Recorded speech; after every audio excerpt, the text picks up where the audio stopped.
CNE news में आप सभी का स्वागत है और अब लेते हैं खबर विशेष की ये खबर। चंडीगढ़ के सेक्टर 16 पब्लिक हेल्थ डिवीजन 3 में पिछले कुछ समय से कथित तौर पर जंगल का राज चल रहा है। यहाँ ठेके पर काम करने वाला मुंशी और एई इतने ताकतवर हैं कि जेई, एसडीओ, एक्सीएन और यहाँ तक कि एससी से भी इन्हें कोई डर और भय नहीं। कुल मिलाकर कहें तो ये दोनों यानी कि मुंशी और एई ताकत में न सिर्फ इन अधिकारियों से ऊपर बल्कि चीफ इंजीनियर से भी ऊपर और इनसे भी सुपर। इसलिए ये साहब अपनी ताकत का एहसास कराने के लिए ठेके पर काम करने वालों से लैट्रिन बाथरूम तक साफ करवाते हैं। इन्हें समय पर सैलरी नहीं मिलती। इन कर्मचारियों को CL, EL तो दूर वीकली छुट्टियां तक नसीब नहीं होती। यदि घर में कोई बीमार पड़ जाए और इलाज कराने के लिए छुट्टी कर लें तो इन्हें नौकरी से बाहर का रास्ता दिखाते हुए एडवाइजर के आदेशों को खुली चुनौती दे दी जाती है। आज एक प्रदर्शन के दौरान आरोप लगाया गया कि कच्चे कर्मचारियों को चोरी करने तक के लिए मजबूर किया जाता है। हालांकि एक आला अधिकारी ने साफ कर दिया है कि इन सभी मुद्दों को संज्ञान में लिया गया है और इसकी जांच भी होगी। इसी को लेकर हम बात करेंगे यूटी चंडीगढ़ एसएस फेडरेशन के प्रधान रंजीत मिश्रा और पीड़ित कर्मचारी जिसे नौकरी से बाहर निकाल दिया गया है। और यहाँ की मनमानी ऐसी है कि चाहे सेक्रेटरीट हो, चाहे 19 सेक्टर का मेंटेनेंस हो, चाहे 26 सेक्टर का मेंटेनेंस हो, चाहे यहाँ का मेंटेनेंस हो। मैं पार्टिकुलर नाम लूँगा आज मैं बिल्कुल चुप नहीं रहूँगा। मैं एक बार नहीं कम से कम 20 बार ओझा साहब को भी, एससी साहब राजेश बंसल जी को भी, जिग्ना मैडम को भी और हमारे एक्सीएन साहब शिव कुमार कुकरेजा जी जो हैं, और मैं ये दो नाम ज़रूर लूँगा, शिव कुमार कुकरेजा जी और संजय सहानी जी। ये दो एक्सीएन ऐसे नाम हैं जिनका मुझे तो लगता है कि वो कुर्सी पे बैठ के फ्री की गवर्नमेंट से सैलरी ले रहे हैं। उनसे ज़्यादा पावर उनके जेई और उनके मुंशी ठेकेदार के पावर रखते हैं। उन दोनों लोगों का ये कहना है कि हमारे नीचे कोई सुनता ही नहीं है, और ये 10 बार उनका स्टेटमेंट है। जब सुनते नहीं हैं अधिकारियों की बात तो आप उस कुर्सी पे बैठे क्यों हैं? आज मैं सवाल करता हूँ इंजीनियरिंग डिपार्टमेंट से और पब्लिक हेल्थ के आला अधिकारियों से कि क्या ये कर्मचारी बदुआ मजदूर हैं? इनका जो राइट है, जो कागज़ों में है, वो कौन दिलाएगा और ये कर्मचारी कहाँ फरियाद लेके जाएं? यहाँ एक अंकुश धीमान नाम का मुंशी है जिसके ऊपर एई नरेश जी बैठे हैं। इनका कार्यशैली ऐसी है, ये तो बड़ी हैरान कर देने वाली बात है कि गटर तक बिचवा दिए। जज हाउसों से जो टंकी उतरती है 2-2 हज़ार लीटर की, वो भी कबाड़ी के पास बिचवा दिए। इनके फादर की दुकान है अंकुश धीमान की 38 सेक्टर में, सरकारी गीजर तक उस दुकान में जा रहे हैं। मैं तो बड़ा हैरान हूँ। और आज मेरा सवाल और सभी एससी से हैं, सभी एक्सीएन से है। आज मैं ये सवाल करता हूँ कि मुझे तो ये छोटा सा केस पता लगा है, शायद हो सकता है इसका विजिलेंस जांच में लिखूंगा कि जो करोड़ों के हिसाब से सरकारी मकानों में सामान लगते हैं और जो डिस्पेंटल पुराना सामान उतरता है वो कहाँ है? क्या उसका ऑक्शन किया गया है? ऑप्शन में वो पैसे आए वो कहाँ गए, किस खाते में गए? ये बड़ा सवाल है। हो सकता है कि इसमें करोड़ों का घोटाला निकले। लेकिन आज इन कर्मचारियों का सवाल ये है कि एक कर्मचारी बदुआ मजदूरों के तरीके काम कर रहा है, उसको हेल्पर की जगह लगाया हुआ, लेकिन सफाई का काम ले रहे हैं कई सालों से, अपने घरों में भेज के भी काम करवा रहे हैं, कबाड़ियों के पास सामान भी बेचवा रहे हैं, सफाई का लैट्रिन भी साफ करवा रहे हैं, टॉयलेट बाथरूम सारा सफाई करवाते हैं। उसके बाद जबरन शनिवार के दिन ये जब इसको मालूम होता है कि आज आला अधिकारी हमारे नहीं हैं, तो ये सरकारी संपत्ति को भी कबाड़ियों के पास बेच रहे हैं। और सवाल ये है कि अगर सरकारी संपत्ति बिक रही है तो एई साहब क्या कर रहे हैं, जेई साहब क्या कर रहे हैं, एक्सीएन और एसडीओ साहब क्या कर रहे हैं? इनको नॉलेज में है नहीं।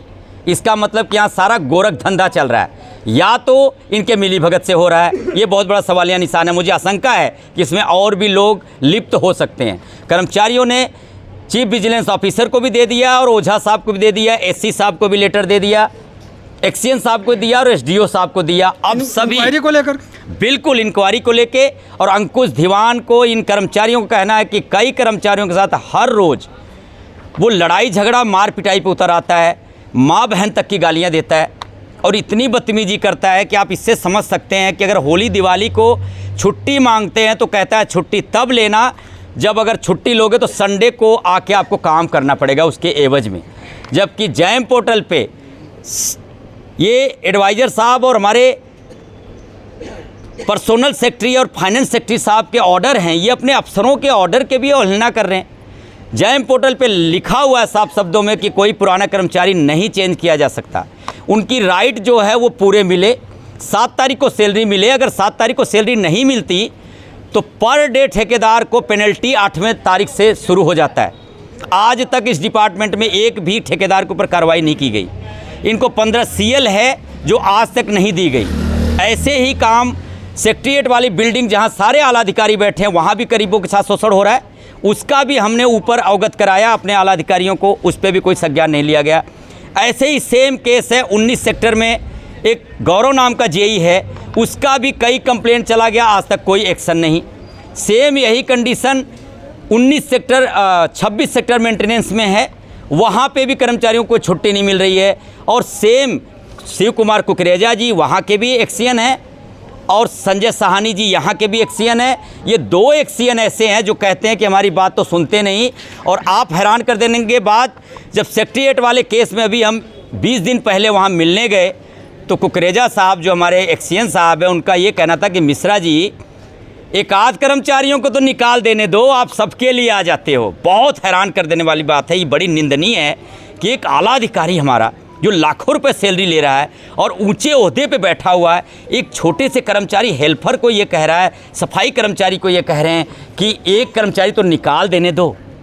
अरे अगर आपके रिश्तेदारों को, आपके सगे संबंधी को रखना है तो किसी फेडरेशन ने, यूनियन ने या प्रधानों ने मना नहीं किया। आप पोस्ट बढ़ा लो, आप लोगों के हाथ में पावर है, आप लोग 1 नहीं 4 रखो। लेकिन मेरा सिर्फ एक मानना है कि इन गरीब कर्मचारियों के पीछे इनका परिवार है। अगर एक रोजी रोटी जाती तो इनके पीछे 4-4, 5-5 परिवार रुलता है, बेरोजगार हो जाता है, भूखे मरने कगार पे आ जाता है। इस संवेदना को देखते हुए कर्मचारियों का ये अफसर काम करें, मेरी यही विनती है। लेकिन इस केस में अगर अंकुश दीवान को इमीडिएट नौकरी से नहीं निकाला गया और जेई के ऊपर जो एई यहाँ पे नरेश जी हैं उनके ऊपर कार्रवाई नहीं किया गया तो ये आज मेरी विनती कर रहा हूँ, कल ओझा साहब के ऑफिस के बाहर ही कर्मचारी बैठेंगे और फिर हमें मजबूर किया जाएगा, इन कर्मचारियों को मजबूर किया जाएगा रैली धरना प्रदर्शन करने पे। ये ना करें, मेरी विनती है। और इसको मैं आग्रह करूंगा आपके माध्यम से, इन कर्मचारियों के माध्यम से कि इसको गवर्नर साहब और होम सेक्रेटरी साहब, एडवाइज़र साहब जरूर संज्ञान में लें और जो ये उनके ऑर्डरों का अवहेलना कर रहे हैं नीचे अधिकारी, उनके ऊपर सख्त कार्रवाई करें। कंप्लेनों की ढेर पड़ी है, किसी एक भी ठेकेदार के ऊपर कार्रवाई नहीं किया। उल्टा जो कर्मचारी बड़ी मुश्किल से हिम्मत जुटाकर इस अत्याचार के खिलाफ आवाज़ उठाने की कोशिश करते हैं, उनको ये हरासमेंट करने का और नौकरी से निकालने का काम करते हैं। कोई निकाले गए अभी तक? बिल्कुल, इस लड़के को, माँ को ये पर्ची लगी है सर। एक दिन ये माँ को दिखाने चला गया, माँ बीमार थी 16 सेक्टर हॉस्पिटल में। दूसरे दिन इस लड़के को बोल दिया, सोनू नाम के लड़के को, कल से आप ड्यूटी पर नहीं आना और कल तुम्हारे जगह कोई दूसरा आदमी आएगा। इसलिए इन कर्मचारियों का रोष है। एक कर्मचारी और भी है, वो भी कबाड़ी के पास सामान बेचने से मना कर दिया तो उसको भी उन्होंने नौकरी से निकालने की कोशिश किया। उस टाइम मैं आकर समझा के, उसकी माँ बहन की बहुत अभद्र भाषा में बात किए, उस टाइम मैं आकर उन्हें समझा के चला गया कि चलो दोनों कर्मचारी हैं, इनको एक बार समझा दूँ, अगर नहीं मानेंगे तो आगे हम कार्रवाई करेंगे। लेकिन उसके बाद भी वो आदमी नहीं सुधरा। उस आदमी ने मना किया कि नहीं जाऊंगा कबाड़ी के पास, तो इस लड़के को पकड़ लिया। ये भी लड़का कई महीना सामान बेचता रहा। जब इस लड़के को भी पता चला कि मैं फंस जाऊंगा, मेरी नौकरी चली जाएगी, तो इसने भी मना कर दिया, तो इसको नौकरी से निकालने का टारगेट किया अंकुश दीवान ने। निकाल दिया या अभी है? निकाल दिया, इसीलिए कर्मचारी बैठे हैं कि अब तो सारे कर्मचारी निकाल दो, आप अपने बंदे रख लो। जब आपका सरकारी पेमेंट से पेट नहीं भर रहा है, कबाड़ बेच के पूरा मेंटेनेंस का आपका पेट नहीं भर रहा है, हमारी रोजी रोटी खा के पेट नहीं भर रहा है, तो आप जो चाहते वो करो। और भी 30 बंदे हैं, उनको भी रख लो। इसलिए ये सारे कर्मचारी इकट्ठे हैं कि अगर ये जाएगा तो हम भी जाएंगे। अब इनका एक ही डिमांड है कि अंकुश दीवान यहाँ रहेगा तो हम लोग काम पे नहीं जाएंगे। अब ये देखना है, ये भी ठेकेदार के कर्मचारी हैं और अंकुश धीवान भी ठेकेदार का कर्मचारी है। देखना ये है कि ये कर्मचारी न्याय के उम्मीद में हैं। अब अंकुश धीवान का पैसा अप्रोच और चोरी काम आती है या इन कर्मचारियों की ईमानदारी और सच्चाई से काम किया हुआ काम आता है, ये अब तो इनके आला अधिकारियों के ऊपर है कि न्याय किसके पक्ष में करते हैं। सर मैं अभी आप नौकरी पे हो? नहीं सर, 4 तारीख को मेरे को नौकरी से बाहर किया गया। क्यों निकाला? मम्मी को तो लेके मैं बगैर बताई छुट्टी ले ली, मम्मी को लेके गया था क्या गया था? हॉस्पिटल में, सेक्टर 16। हाँ जी सर। मम्मी की तबीयत खराब थी? जी सर। फिर क्या हुआ? मेरे को नौकरी से निकाल दिया। क्या कहते हुए निकाला? भाई कल से ये आना ही नहीं है जॉब पे तूने। पहले मेरा कोई लिखित में तुम्हें चिट्ठी दी कि भाई आप कल से काम नहीं करने आएंगे? लिखित में चिट्ठी नहीं दी मेरे को, फ़ोन करके बोल दिया भाई कल से जॉब पे मत आना। पहले काम कराते थे, कहीं कोठियों पे लैट्रिन साफ़ करने भेज दिए, टॉयलेट साफ़ करने, कहीं सब कबाड़ी के पास भेज देना था सामान के। CNE न्यूज़ के साथ बने रहने के लिए आप सभी का बहुत बहुत धन्यवाद।